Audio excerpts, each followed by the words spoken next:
হযরত আবু বকর যখন খলিফা, বস্তা কাঁধে নিয়ে তিনি চলে যেতেন।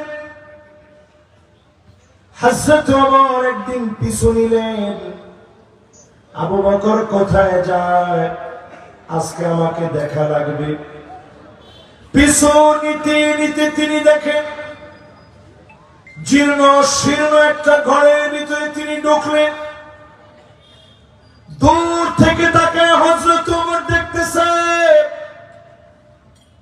খানিকটা সময় পরে হযরত আবু বকর বের হয়ে আসলেন। হযরত ওমর দরজার সামনে চলে গেলেন, দরজার মধ্যে গিয়ে নক করলেন। বৃদ্ধা একজন অন্ধ মহিলা দরজা খুলে দিয়েছে। হযরত ওমর বললেন, মা, একটু আগে যিনি আসছে তারিখে আপনি চেনেন? জবাব চলে আসছে, একটু আগে যিনি আসছে তারে আমি চিনি না, তবে আমাদের খলিফা এই লোকটার মতো হলে কতই না ভালো হতো, বলেন আল্লাহু আকবার। হযরত ওমর আর দেরি করে নাই, আকাশের দিকে তাকালেন, ছোট্ট বাচ্চার মতো কেঁদে দিলেন। আল্লাহ আবু বকর বড় কঠিন বানায় দিয়ে গেছে। খলিফা হয়ে সামান্য একজন নাগরিকের ঘরে কাঁধের ভিতরে বস্তা নিয়ে পৌঁছায় গেলেন। এমন নেতা হবে আমার নেতা, ইসলামের শাসন ব্যবস্থায় নেতৃত্ব কায়েম হলে কোটি কোটি টাকা বাহিরে পাচার হবে না, ঠিক কিনা বলে? খিলাফতি দুনিয়ার মধ্যে চলছে 32 বছর 6 মাস। আওয়াজ করে বলেন কয় মাস? সবাই বলেন কয় মাস? এই 32 বছর 6 মাসের হিস্ট্রিতে কোন মানুষের টাকা মেরে খাওয়া হয়নি। খলিফারা কবরের সামনে গিয়ে মাটিগুলো দড়ে দড়ে কাঁদতেন। মাকানুকা তাহতা তুরাব, তোমার জায়গা হবে মাটির নিচে। খলিফারা কবর দেখলে বেহুশ হয়ে যেতেন, নিজের প্রশংসা করলে কান্না শুরু করতেন।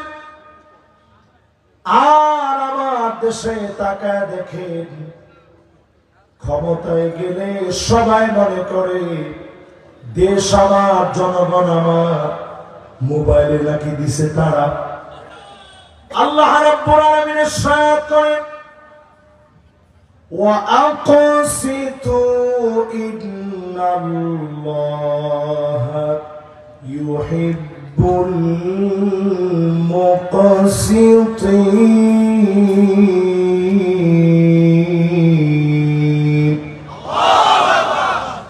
ন্যায় বিচার প্রতিষ্ঠা কর, ন্যায় বিচারকদেরকে যিনি পছন্দ করেন, যিনি ভালোবাসেন, তিনি কে? এই কথাটা কি আমার না? কার কথা? সূরা হুজুরাতের কত নম্বর আয়াত? এই জমিনের ভিতরে 5টা শাসন আসবে। আঙ্গুলগুলি উঠাই কোন কয়টা? সবাই কিন্তু উঠে নেয়। যারা দাঁড়ায় আছেন বলেন কয়টা? ওরে আমরা তো দাঁড়ায় দাঁড়ায় পাহারা দিতে হবে এই জমিন। সবাই বলেন কয়টা? কয়টা ভাই? ব্যাস, এবার হাত গুলো নামা। মশার ওষুধটা এখন আর দিন, আজকে কনফারেন্স নিয়ে ঝামেলা করতেছে। এবার 5টা শাসন একটু আপনাদেরকে শোনেন, কণ্ঠ যেরকমই হোক কথাগুলো শোনাইতে পারলে আমার মনটা খুব ভালো লাগবে। এবং আমি নিশ্চিত এটা যদি আপনারা বুঝে থাকেন, আজকে থেকে দ্বিমত পোষণ করার আর কোন সুযোগ নেই। জোরে করে আল্লাহু আকবার। 1 নম্বরে নবীজি বলেন, তাকুনুন নাবুওয়া ফীকুম মা শাআল্লাহ। এই জমিনে নবীরা আসবেন, আল্লাহ পাক যাকে নবী বানাবে, ইলেকশন করে নবী হওয়া যাবে না। আল্লাহ পাক যাকে নির্বাচিত করবেন এমন লোকদেরকে যিনি নবী বানায় শ্রেষ্ঠ বানায় দিবেন তিনি কে? আল্লাহ নবীকে কোনদিন আমরা দেখি নাই, নবীজিকে পাই নাই, স্বপ্ন যুগে অনেকে দেখি নাই, মদিনায় টাকার জন্য যাওয়ার সুযোগ হয় নাই। কতজন মদিনায় গিয়েছি, অপলক দৃষ্টিতে মদিনাতুল মুনাওয়ারা দেখেছি, সবার সুযোগ হয় নাই মদিনা যাওয়ার। এই জমিনের ভিতরে আমার নবী শেষ নবী, নবীজির পিঠের মাঝখানে কাযিরিল হাজারা কবুতরের ডিমের মতো খতমে নবুয়তের সিলমোহর ছিল। আল্লাহ নবীকে দিয়ে নবুয়তের সমাপ্তি যিনি ঘটায় দিলেন তিনি কি? পৃথিবীতে শাসন আসবে কয়টা? ন্যায় বিচার কেমনে প্রতিষ্ঠা হবে একটু একটু করে আপনাদেরকে শোনে। শাসন কয়টা? এক নাম্বারটার নাম কি? ইগেনি কইছি না না, এক নাম্বারটার নাম নবুয়তের শাসন। তাহলে সবাই এবার বলেন এক নাম্বারটার নাম কি? এই পৃথিবীতে কি কোন নবী আর আসবেন? জোরে বলেন। ঈসা আলাইহিস সালাম আসবে চতুর্থ আকাশ থেকে, দুই টুকরা কাপড় পরে, ওজোর পানি গোলাপ দাড়ি থেকে টপ টপ করে বেয়ে বেয়ে পড়বে। দুইজন ফেরেশতারা ডানায় বর দিয়ে আসবে। মানারাতুল বায়দা নামক মসজিদে সিরিয়া বিজয়ের পর থেকে উমাবি মসজিদ প্রস্তুত হয়ে আছে। ঈসা আলাইহিস সালাম আসবে, কিয়ামতের বড় আলামত এটি, ছোট আলামত এখনই বাকি। এখনো পর্যন্ত ছোট সব আলামত প্রকাশ হয় নাই। ঈসা আলাইহিস সালাম আসবে অনেক দূরের কথা, ঠিক কোন সময় আসবে দুনিয়ার কেউ জানেন না, একমাত্র যিনি জানেন তিনি কে? নামাজ পড়ে নামাজ দাঁড়াবে, ইমাম মাহদী আলাইহিস সালাম ইমামতি করবে। ঈসা আলাইহিস সালাম নজর করে দেখবে দাজ্জালের বাহিনী রেডি হয়ে গেছে। এক একজনের দিকে তিনি শুধু নজর করে তাকাবেন। নিঃশ্বাস যত দূর যাবে, দৃষ্টি যত দূর পড়বে, পানির ভিতরে লবণ দিলে গলে যেভাবে শেষ হয়ে যায়, দাজ্জালের বাহিনীকে লবণের মতো যিনি পানির ভিতরে গলায় দিবেন তিনি কি? উনি কি নবী হিসেবে আসবেন না উম্মত হিসেবে? জোরে বলেন। উম্মত হিসেবে দুনিয়া আসবে ঈসা আলাইহিস সালাম। এই পৃথিবীতে নবীজির পরে 30 জন ভণ্ড নবুয়তের দাবি করবে। 30 কাযাবুন দাজ্জালুন, মিথ্যা নবুয়তের দাবি করবে 30 জন। এগুলোকে জাটা পেটা করে ডাস্টবিনে মির্জা গোলাম আহমেদ কাদিয়ানীর মতো যিনি নিক্ষেপ করবেন তিনি কে? তার মানে এই পৃথিবীর ভিতরে নবুয়তের শাসন চলবে। এই পৃথিবীতে নবীজি শাসন করে দেখাইছেন কত বছর? একটা লোক উত্তরটা দিতে পারবেন না। দেখি কে পারে। মাশাআল্লাহ, 23 বছর। কে বলছে দেখি? কয়জনে বলছে 63 বছর? কয়জনে বলছে 10 বছর? 23 বছরে আল্লাহ নবী দেখালেন মাজলুম হলে কিভাবে দিন প্রচার করা লাগে, গোপনে গোপনে কিভাবে দিন প্রচার করা লাগে, আবার ক্ষমতায় গেলে কিভাবে দিন প্রতিষ্ঠা করা লাগে, সব আল্লাহর নবী শিখায় গেলেন। ঠিক কিনা বলে?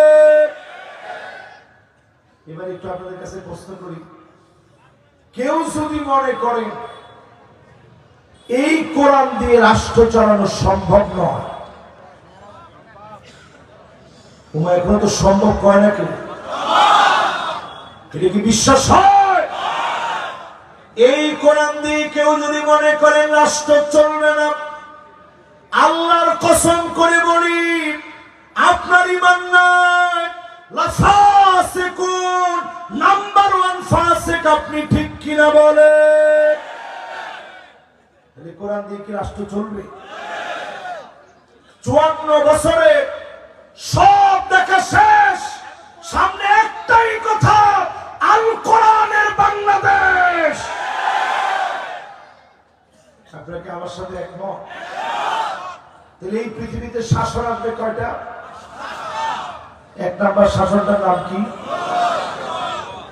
নবুয়তের শাসনের পরে যে শাসনটা আসবে, সুম্মা তাকুনুল খিলাফা আলা মিনহাজিন নবুওয়া, নবীজির দেখানো পথ অনুযায়ী এই জমিনের ভিতরে খেলাফত প্রতিষ্ঠা হবে, খেলাফত চলবে। আল্লাহ নবী যেইভাবে দেখায় গেলেন, আবু বকর, ওমর, উসমান, আলী একইভাবে চালালেন। তিল পরিমাণ দুর্নীতি করে নাই। মাইকেল এইছাট ইতিহাস লিখেছে, পিকে হিট্রি ইতিহাস লিখেছে, একটা দুর্নীতি প্রমাণ করতে পারে নাই এমন দৃষ্টান্ত সাহাবীদেরকে দিয়ে, খলিফাদেরকে দিয়ে যিনি স্থাপন করালেন তিনি কে? তাহলে কয়টা শাসন আসবে? 1 নাম্বার শাসনের নামটা কি? নবুয়তের পরের শাসনের নাম কি? এত মনোযোগ চলিস। এবার খেলাফত নিয়ে 1-2টা কথা বলে। হযরত আবু বকর যখন খলিফা, বস্তা কাঁধে নিয়ে তিনি চলে যেতেন। হযরত ওমর একদিন পিছু নিলেন, আবু বকর কোথায় যায়, আজকে আমাকে দেখা লাগবে।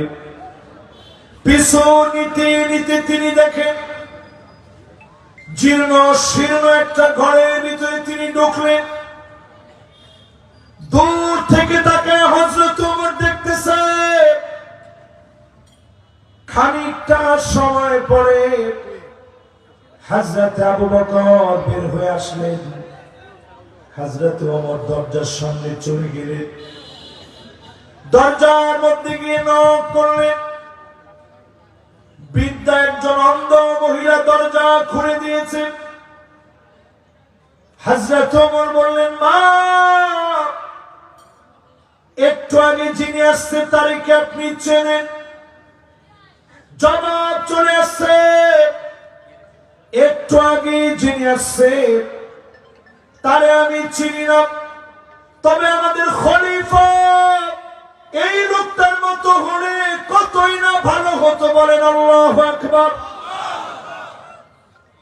হযরত ওমর আর দেরি করে নাই, আকাশের দিকে তাকালেন, ছোট্ট বাচ্চার মতো কেঁদে দিলেন। আল্লাহ আবু বকর বড় কঠিন বানায় দিয়ে গেছে।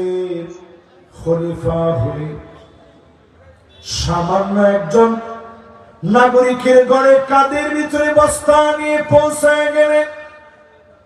এমন নেতা হবে আমার নেতা। ইসলামের শাসন ব্যবস্থা নেতৃত্ব কায়েম হলে কোটি কোটি টাকা বাহিরে পাচার হবে না। ঠিক কিনা বলে? পৃথিবীতে শাসন আসবে কয়টা? 1 নাম্বার শাসনের নাম কি? নবুয়তের পরের শাসনটার নাম কি? মাশাআল্লাহ।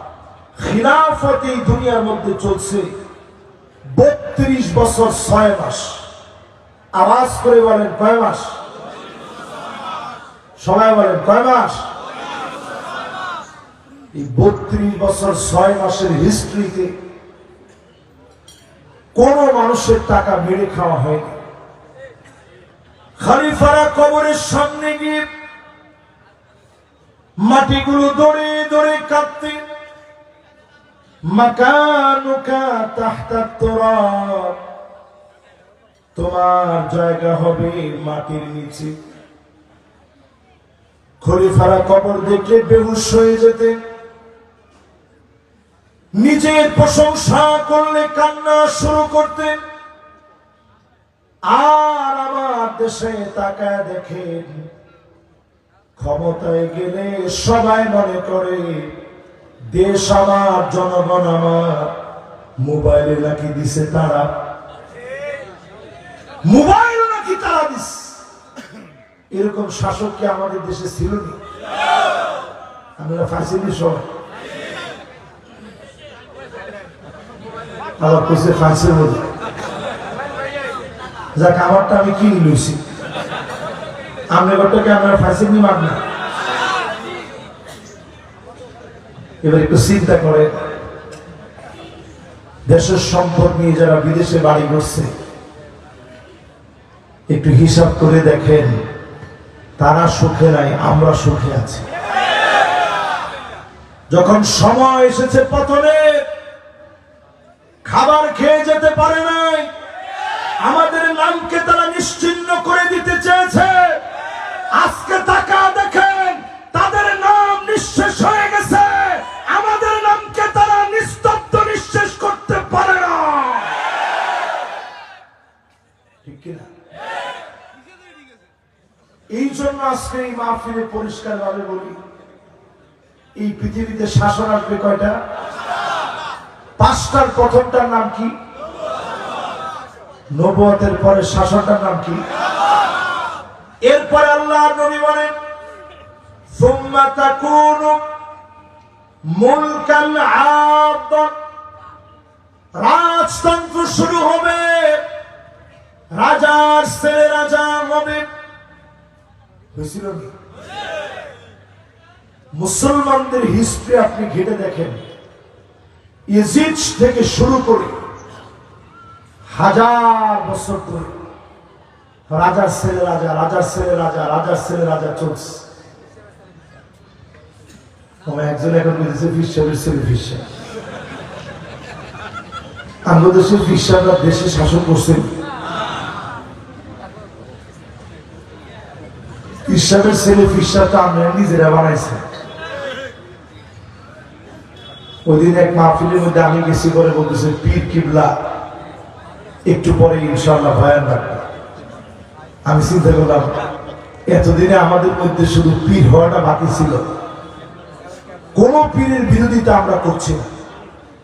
আমরা পরিষ্কার ভাবে বলি, পীর তো হবে ওই লোক, ফানজুরু আম্মান তাখুযুনা দীনাকুম, চুলের গোড়া থেকে নিয়ে পায়ের তালু পর্যন্ত আপনি লক্ষ্য করবেন, যে লোক সুন্নতের অনুকরণ করবে, ওই লোক আপনার অনুকরণীয় ব্যক্তিত্ব হতে পারে। ঠিক কিনা বল? এবার 1 নাম্বার, 2 নাম্বার, 3 নাম্বারের মধ্যে আমরা আছি। এই জমিনের ভিতরে 3 নাম্বার শাসন আসবে, রাজার ছেলে রাজা। এরপর আল্লাহর হাবিব বলেন, সুম্মা ইয়ারফাউ আল্লাহ, আল্লাহ পাক উঠায় নেবেন। রাজার ছেলেদের নেতৃত্ব চলবে না। উমাবিদের পতন হয়েছে, আব্বাসীদের পতন হয়েছে, অটোমান সম্রাটদের পতন হয়েছে। ইউরোপে শত শত বছরের ইতিহাস, সেই ইতিহাসের পতন ঘটেছে। এরপরে নবীজি বললেন, জমিনের ভিতরে আসবে সুম্মা তাকুনু মুলকান জাবারিয়া, স্বৈরা শাসকের আসবে, আলেমদের উপরে জুলুম করবে, নেককারদেরকে মারবে, কাটবে। এই জালেমদেরকে টেনে হিসেবে যিনি নামায় দিবেন তিনি কে?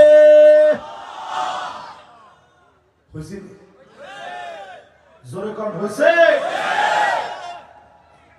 তাহলে 1 নাম্বার 2 নাম্বার 3 নাম্বার 4 নাম্বার সবগুলা শেষ।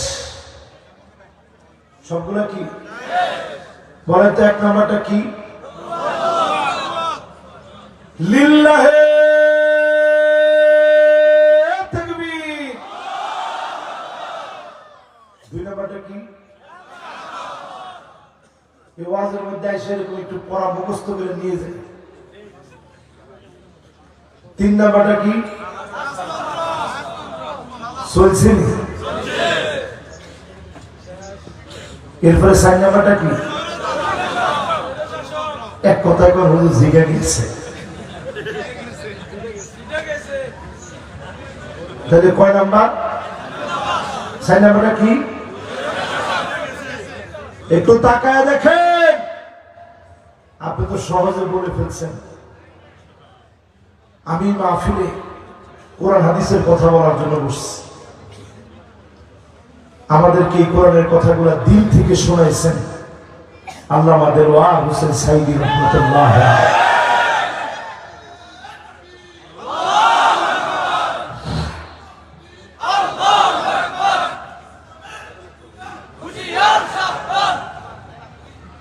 এরা যে হুঁশিয়ার আছে আর কত হুঁশিয়ার করবেন আপনারা কন। কিন্তু প্রিয় আল্লামার কথাটা বললেই দিলের ভিতরে বড় চোট লাগে।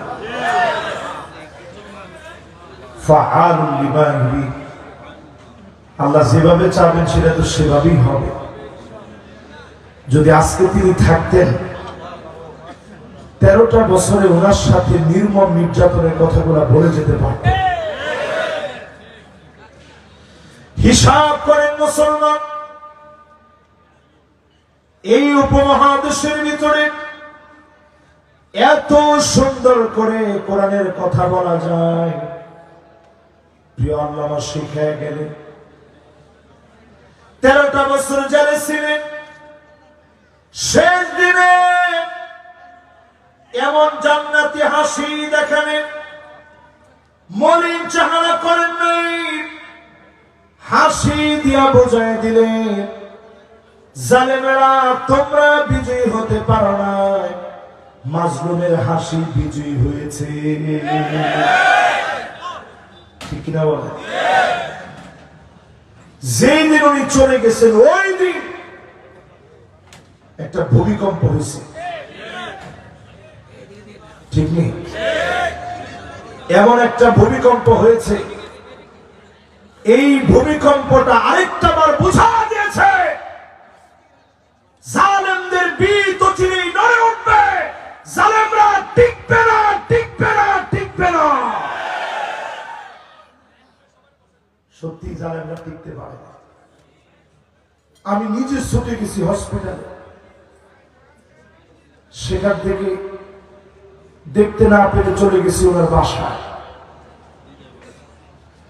সেইখানে শেষবারের মতো ওনার স্ত্রীকে দেখতে নিয়ে যাওয়া হয়নি দেখানোর জন্য।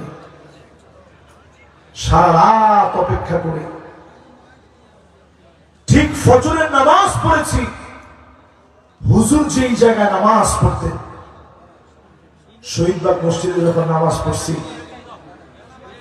নামাজটা যখন হলো, নামাজের পরে আমি চিন্তা করতেছিলাম যে খতিব সাহেব না জানি আজকে কি বলে।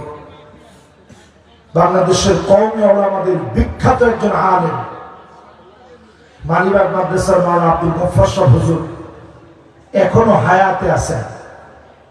উনি ওই দিন ফজরে নামাজ পড়িয়েছেন। নামাজের সালাম ফিরেই তিনি বলতেছেন, আমি হারিয়ে ফেলেছি আমার ফজরের নামাজের একজন মুসল্লি। জোরে করে আল্লাহ। সারা রাত কষ্ট করে মাহফিল করে ফজরের নামাজের জন্য গিয়ে তিনি বসতেন। এরপরে আব্দুল গফফার সাহেব বললেন, সারা পৃথিবীর শ্রেষ্ঠ একজন আলেম, অন্যতম একটা রাহবার সারা দুনিয়ার জন্য হারিয়ে গেছে। জোরে করে আল্লাহ। তিনি বললেন, হুজুর অনেকগুলা চিঠি লিখছে আমার কাছে, মনে হয় না খুব বেশি দিন এই চিঠিগুলো গোপন রাখতে হবে। সময়ের পরিবর্তনে এক এক করে সব আমি একদিন বলবো। জোরে করে আল্লাহু আকবার। আব্দুল গফফার সাহেব হুজুর এখন হায়াতে আছে, ওই মসজিদে আছে। 15ই আগস্ট এই ঘটনা, একটা বছর পার হতে হয়নি, জালেমদেরকে যিনি বিদায় করে দিয়েছেন তিনি কি?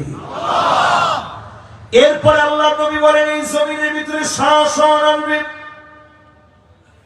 সুম্মা তাকুনু খিলাফাতান আলা মিনহাজি নবুওয়াতি, নবুয়তের শাসন আসবে। আবার এই পৃথিবীর ভিতরে সব বাদ হয়ে যাবে। কোরআনের রাত যিনি কায়েম করে দিবেন তিনি কে? রাজি আছেন? এটা এত সহজে আসবে না।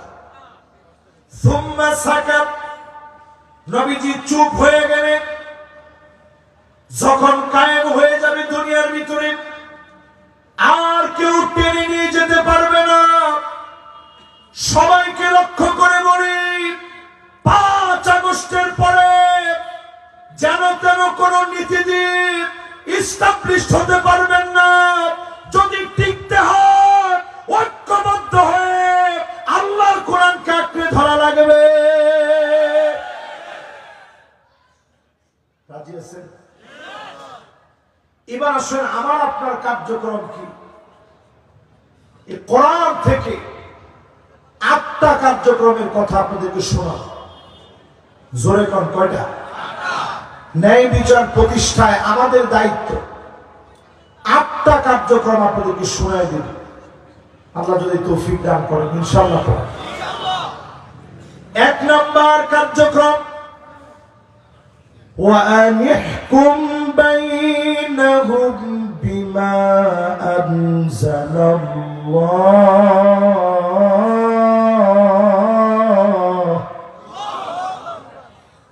এই কোরআন দিয়ে বিচার করো নবী। এই আয়াতে কারিমা দিয়ে আল্লাহ বোঝায় দিলেন জমিনের ভিতরে অন্য কোন কিছু দিয়ে না, যেই কিতাব দিয়ে বিচার করা লাগবে ন্যায় বিচারের জন্য, এই জমিনের ভিতরে যেই কিতাব দিয়ে শাসন করা লাগবে সে কিতাবের নাম কি? সবাই বলেন কিনা? এই কথাটা কি আমার না কোরআনে? সূরা মায়েদা 49 নম্বর আয়াতে যান। বিচার করা লাগবে কোরআন দিয়ে। আমার দেশে এখনো 200 বছরের পুরানো ওই ব্রিটিশদের বানানো বস্তা পচা আইন চলে। আজ যদি কোরআন দিয়ে বিচার করেন, রাষ্ট্রের চেহারা যিনি পাল্টায় দিবেন তিনি কে? তাহলে বিচার লাগবে কি দিয়ে? এই কথাটা আমার না কোরআনে? ন্যায় বিচার প্রতিষ্ঠা 1 নম্বর কাজ হবে কোরআন দিয়ে রাষ্ট্র চালানো। আপনি চালান, আমি আপনার। আপনি চালান, আজকে থেকে আমি আপনার লোক। তো সবাই তো ঠিক করে না, জোরে বলেন। এদিকে আপনাদের কষ্ট লাগে? 2 নম্বর আল্লাহ আমাদেরকে কাজ দিলেন, ওয়ালা তাত্তাবি আহওয়াহুম, মন গড়া বিচার চলবে না। তোমার ঠিক হতো করে না, মন গড়া বিচার। 16 বছরের ভিতরে কি পরিমাণ মন গড়া বিচার চলছে, একটু যদি আমরা আমাদের ইকবাল ভাইয়ের দিকে তাকাই। নির্বাচন করে নির্বাচিত ব্যক্তি চেয়ারম্যানই কিভাবে কেড়ে নিতে হয়, মন গড়া বিচার আমরা সেটা দেখছি। জনপ্রিয় একজন চেয়ারম্যানকে কিভাবে গুম করতে হয়, নির্বিচারে মন গড়া বিচার যারা করেছে তাদের ওই বিচারের ভিতরে আমরা প্রতিনিয়ত তা দেখেছি, ঠিক কিনা? এই জমিনের ভিতরে মন গড়া বিচার বাদ দেওয়া লাগবে। শুধু যদি একটা ছবির কথা বলি, বিচারপতি মালিক হায় হায়, কি অসহায় মানুষ! এরকম অসহায় মানুষ হতে পারে? একটা কলা পাতার ভিতরে শোয়া রাখছে, তার গলা ধরে যখন টান মেরেছে, তুই মানিক কেন? তখন সে বলতেছে আমি মানিক। সে নিজে তার বুকটা উঠে দেখাচ্ছে আমি অসুস্থ, আমি রুইয়া। তার মানে কি বুঝেন? আল্লাহ পাক বুঝাই দিয়েছে, আল্লাহ রাব্বুল আলামিন বুঝাই দিয়েছেন, জালেমদেরকে আল্লাহ যখন ধরেন কলা পাতার ভিতরে শুয়েও রক্ষা পাওয়া যায়। আমি তো মনে করি সুপ্রিম কোর্টে, হাই কোর্টে, বারান্দায় বারান্দায় ওই বিচারপতি মানিকের ছবিটাকে, মাথাটাকে ব্লার করে দিয়ে কলা পাতার ভিতরে আল্লাহ শুয়ে দিয়েছে। প্রত্যেকটা জায়গায় ছবি দিয়ে দেওয়া দরকার, জালেমরা যেন শিক্ষা নেয়। জালেমের জায়গা বাংলার মাটিতে হবে না, হবে না, হবে না।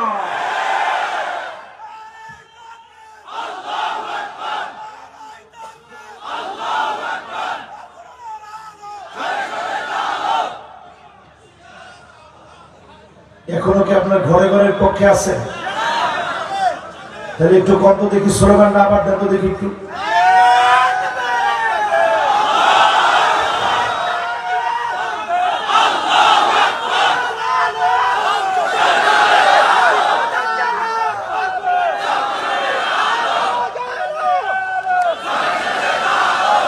মাশাআল্লাহ, মাশাআল্লাহ, আপনাদের মন ঠিক আছে ইনশাআল্লাহ? তাহলে সংসদের জন্য এটাকে আমরা চাই।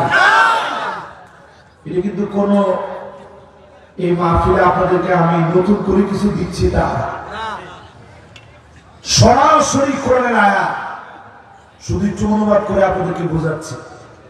এক নম্বরে বিচার লাগবে কি দিয়ে? ন্যায় বিচার প্রতিষ্ঠায় এক নাম্বার কাজ লাগবে কোরআন দিয়ে বিচার করা।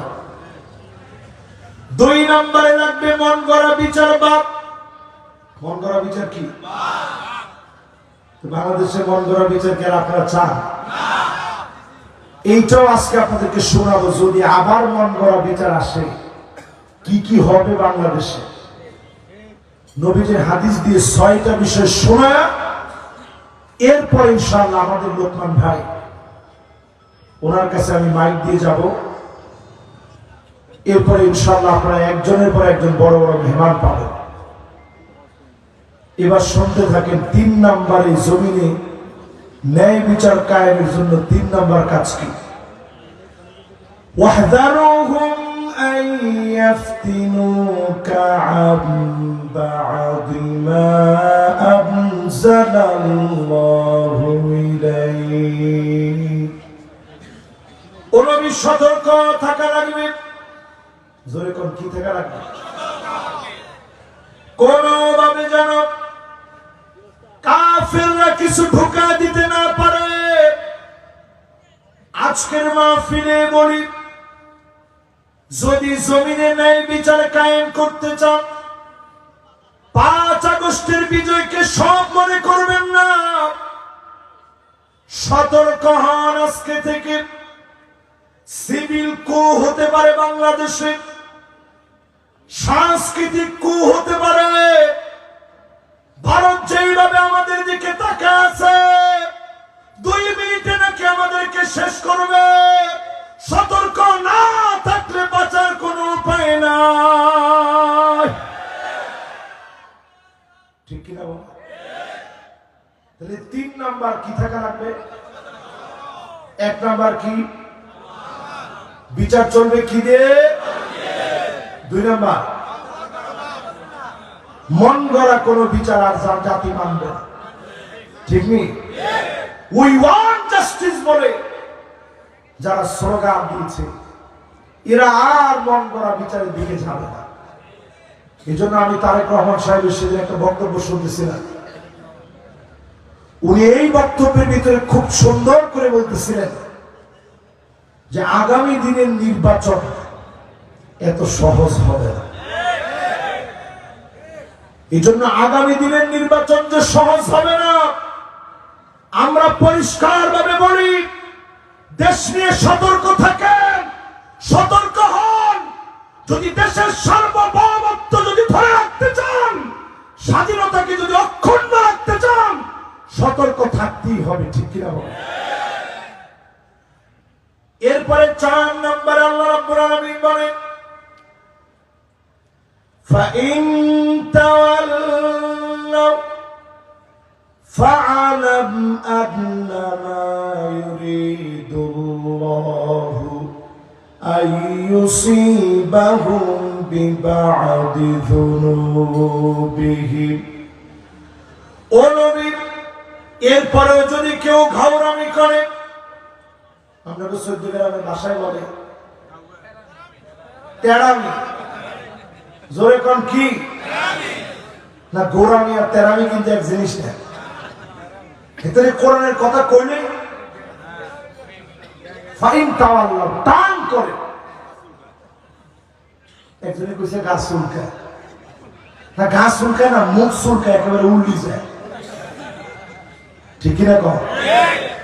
কোরআন বলছে ফাইন তাওয়াল্লাহ, যদি মুখ ফিরায় নেয়, ঘাড়তেরামি করে, ঘাউরামি করে, ও নবী আপনি জেনে রাখেন, ও চিনি যিনি শাস্তি দিয়ে পাকড়াও করবেন তিনি কে? শাস্তি কিন্তু অলরেডি শুরু হয়ে গেছে। লস অ্যাঞ্জেলেসে টাকা দেখেন, দাও দাও করে দাবানো চলতেছে। হলিউড পুরে সরকার হয়ে গেছে। লাস ভেগাসে দাবানো জ্বলে উঠবে। অলরেডি ক্যালিফোর্নিয়া তছনছ হয়ে যাচ্ছে। বর্তমান নাসা বলতেছে মহাকাশ শূন্যে, এই মহাকাশের শূন্য স্থানে আগে নাকি কোনো শব্দ টব্দ তারা পায় না, এখন তারা বলতেছে এই শূন্যের ভিতরে তারা একটা শব্দ পাচ্ছে, মনে হচ্ছে হিসাব ছাড়া অগণিত আল্লাহর গোলাম তারা কি যেন পড়তেছে। জোরে কোন আল্লাহ।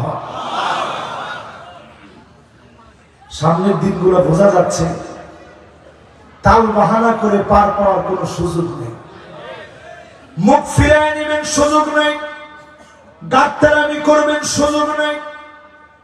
যত বেশি দিনের দিকে আসবে, যুগ জমানা পাল্টে দিতে চাই না অনেকজন, এক মানুষে আনতে পারে জাতির জাগরণ। এই জাতির জাগরণ আনার জন্য আপনি 4 নাম্বার স্থির করে নেন, ঘাওরামি বাদ। জোরে কর কি বাদ? আরো জোরে বলেন, ঘাওরামি। তাহলে 1 নাম্বার কি, 2 নাম্বার কি? মন গড়া সব মতবাদ বাদ। 3 নাম্বারটা কি?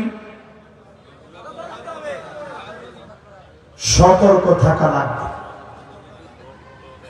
4 নাম্বারটা কি? ঘাওরামি করবেন কে? আপনাদের সব মিলি কইছেন ঘাওরামি, হ্যাঁ হ্যাঁ, একজনই কইছে সত্যের পথে ঘাওরামি করবে। যদি ঘাওরামি করতেই হয়, মাশাআল্লাহ সুন্দর কথা কইছে, ঘাওরামি যদি করতেই হয় বলবো আমারে ফাঁসি দেন, কিন্তু দিনের পথ থেকে দূরে যাব, ঠিক কিনা বলেন? এরপরে আল্লাহ রাব্বুল আলামিন 5 নম্বরে বলেন, وَإِنَّ كَثِيرًا مِنَ النَّاسِ لَفَاسِقُونَ।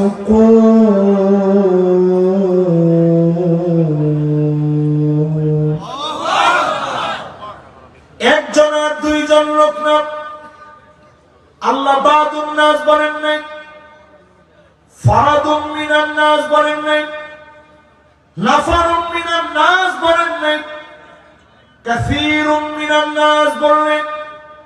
অধিকাংশ লোকেরা ফাসিক হবে, তাই কেবল আল্লাহর কোরআনের বিরোধিতা করবে।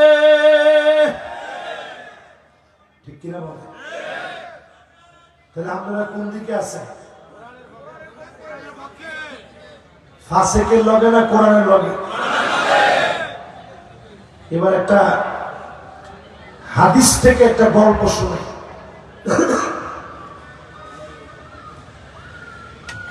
ইসলামের কোন বিজয়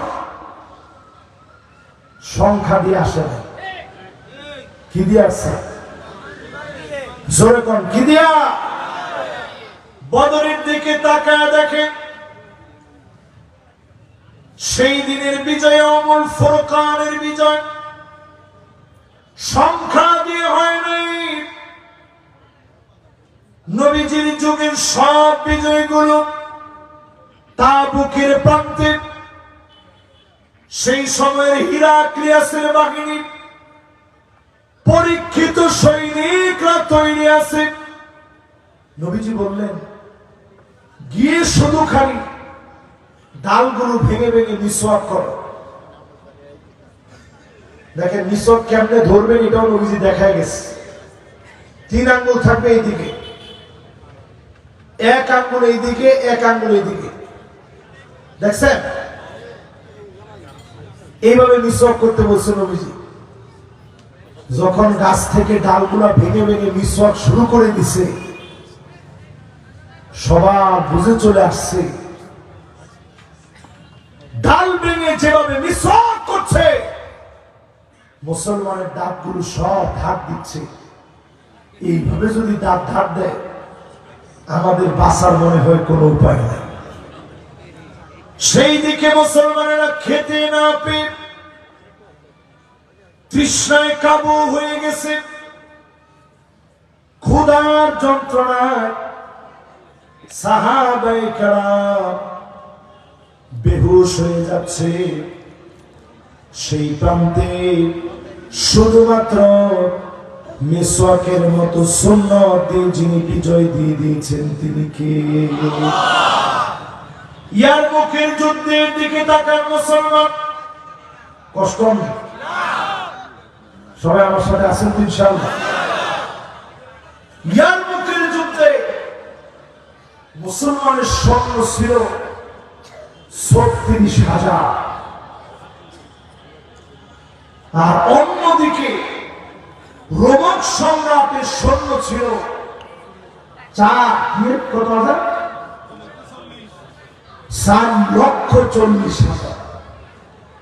তাহলে আমাদের তো বেশি কথা না। আমি তো চৌধুরীর কাছে এরকম আশা করি। এই এলাকার লোকজন নোয়াখালী হইতে 1-2 বার। এরপরে আপনাদের জিজ্ঞাসা আপনারা করেন বহু পাকা, এটা তো সব মাসের কথা না। তাহলে এবার কত বেশি?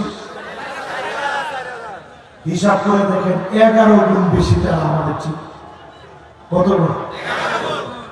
11 গুণ বেশি সৈন্য নিয়ে রোমক সম্রাট শুধু একটা চিঠি লিখছে, খালিদ বিন ওয়ালিদ। আপনাদেরকে চিঠিটা এখন লিখে দেখেন, কয়েক সেকেন্ড সময় লাগে।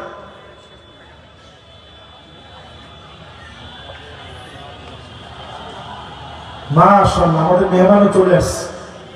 লিল্লাহে তাকবীর। মাশাআল্লাহ, খুশি না বাজা? সবাই নি জোরে আরেকটু কর, লিল্লাহে তাকবীর। মাশাআল্লাহ, এবার আমার দিকে তাকান। এই যে চিঠি দেখা যাবে, হ্যাঁ জানি। আসলিম তাসলাম, ইসলাম গ্রহণ কর, শান্তি পাবে। খালিদ বিন ওয়ালিদ চিঠি লিখলে কম্পন সৃষ্টি হয়ে গেছে। রোমক সম্রাটের 11 গুণ সৈন্য বেশি নিয়ে পায়ের নিচে মাটি নেই, বুঝতে দেরি নাই। 36,000 মুসলমান 4,40,000 রোমক সম্রাটদেরকে পরাজিত করে দিবে, বলেন আল্লাহু আকবার। তাহলে আমরা কত, তারা কত? এরপরে রোমের সম্রাট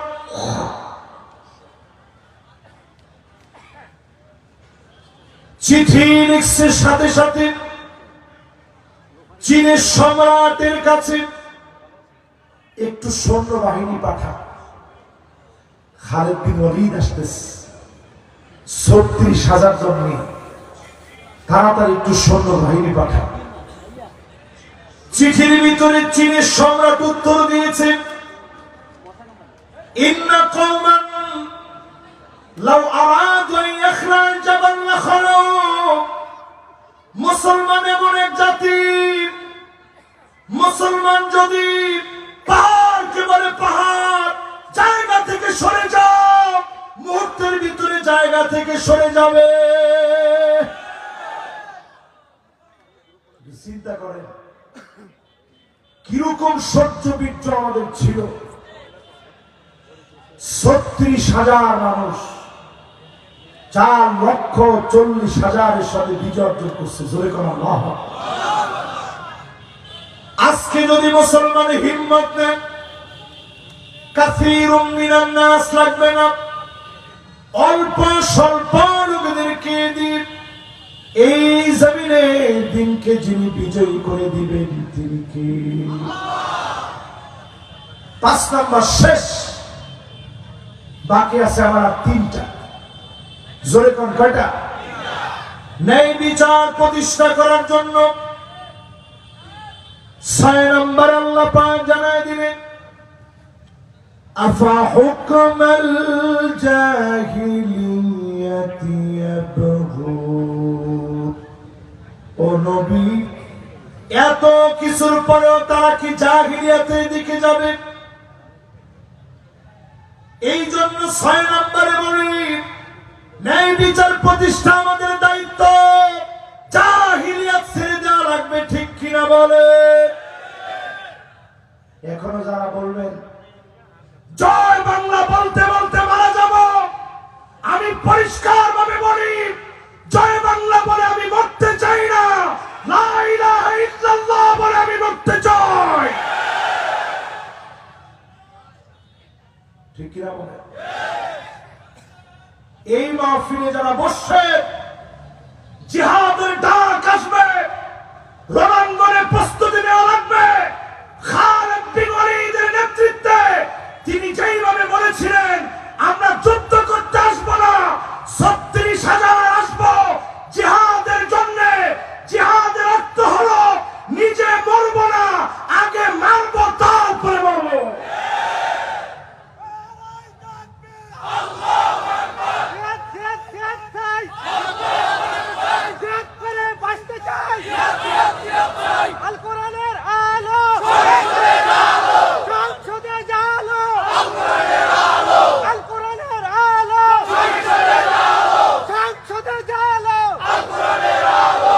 এই যে আমার ভাইটা যে স্লোগানটা দিছে মাত্র, জিহাদ জিহাদ জিহাদ চাই, এই স্লোগানটা যদি বিগত 16 বছরে দিতেন, আমরা খুঁজি না পাইলেও বক্তারে কইতে একটু গলা ভাঙি গেছে না, আমরা হুজুর একটু থানায় আসেন, আমি জিজ্ঞেস কিনলে কইতে হুজুর গলা ভাঙি গেছে তো 2 কাপ চা খাওয়াইতো। আরে কথা কয় না, কয় কাপ। এই জন্য এখনো যারা দোকানের ভিতরে বসে বলে আগেই ভালো ছিল, কি দেশের মধ্যে কি হইল, আগেই ভালো ছিল, কোরআন আপনাকে বলতেছে আফা হুকমাল জাহিলিয়াতি ইয়াবগুন, পরিষ্কার তারা জাহিলিয়াতের দিকে দৌড়াচ্ছে। এরপরে আল্লাহ রাব্বুল আলামিন 7 নম্বরে বলেন,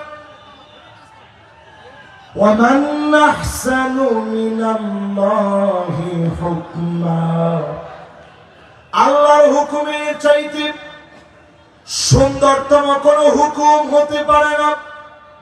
7 নম্বরে আল্লাহ বুঝিয়ে দিলেন, সব ছাড়ো, একমাত্র কোরআন ধরো। ঠিক নেই? এটা আমার কথা না, তো এটা আল্লাহর কথা। রাজনীতি খুঁজিয়েন না, আর রাজনীতি না খুঁজে আপনি যাবেন করি। এই আয়াতের ভিতরে, দুইটা আয়াতের ভিতরে আল্লাহ 8টা পয়েন্ট দিছে। আমি দেখি প্রত্যেকটা পয়েন্ট ন্যায় বিচার প্রতিষ্ঠায় ইসলামী রাজনীতির কথা বলে। কোনো কথা কয় না, আমি কই না, তো আল্লাহ কয়। এরপরে 8 নম্বরে আল্লাহ রাব্বুল আলামিন বলেন,